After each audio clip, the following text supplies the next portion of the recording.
দুর্নীতি থেকে শুরু করে থ্রেট কালচারের একের পর এক যে অভিযোগ সামনে এসেছে তার বিরুদ্ধেও কিন্তু সিনিয়র চিকিৎসকেরা একেবারে জুনিয়র চিকিৎসকদের পাশে দাঁড়াচ্ছেন।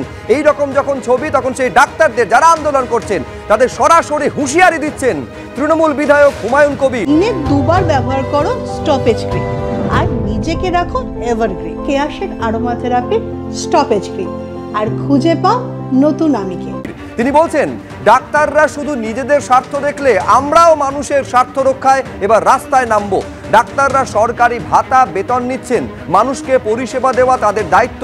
সেই জায়গায় আমরা হাত দিলে তখন কি হবে?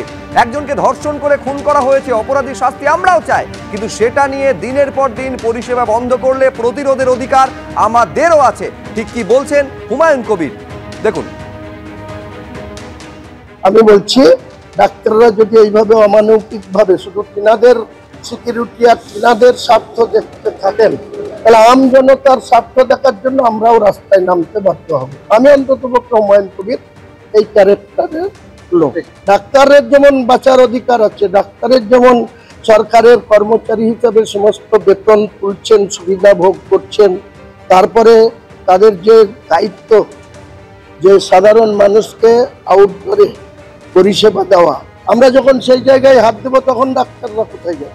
আমি মুর্শিদাবাদ জেলার মানুষের যা পালস বুঝি, মুর্শিদাবাদের মানুষ যখন এটা নিয়ে রাস্তায় নামবে তখন ডাক্তারবাবুরা কি করবেন, তখন ডাক্তারবাবুরা বুঝবেন। একজন মারা গিয়েছে, একজনকে খুন করে দেওয়া হয়েছে, একজনকে রেপ হয়েছে, তার সর্বোচ্চ সাজা হোক আমিও চাইছি, কিন্তু সেইটার নামে সারা বছরের নিজেদের কোথায় কি আছে সেটা নিয়ে লাগাতার পরিষেবা বন্ধ করবে। তো আমাদের প্রতিরোধ করার অধিকার আমাদেরও রয়েছে। যে মার খাবে কে খাবে না, পাবলিকও মরছে, তাহলে ডাক্তাররা সুরক্ষিত থাকবে কেন? ওনারা যদি বলে স্ট্রাইক করবো, আমরাও তো পাবলিককে নিয়ে সেই বিল্ডিং ঘিরে রাখার অধিকার তো আমাদেরও সংবিধান দিয়েছে।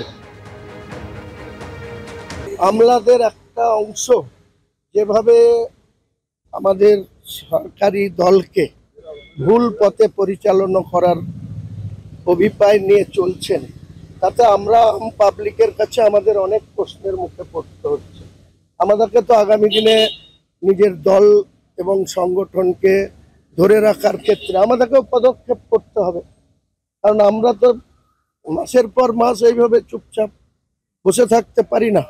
পুলিশ কমিশনার হোক আর ডাইরেক্টর জেনারেল অফ পুলিশ হোক বা কোনো জেলার এসপি হোক বা কোনো থানার ওসি হোক, তারা দায়িত্ব সচেতন হওয়া উচিত তাদের, এবং নিরপেক্ষ দৃষ্টিভঙ্গি দিয়ে প্রশাসনের, পুলিশ প্রশাসনের চলা উচিত। আর যারা সুবিধাভোগী আমলা আমি দেখতে পাচ্ছি, যারা এই সরকারের সঙ্গে অনেক সুবিধা ভোগ করে,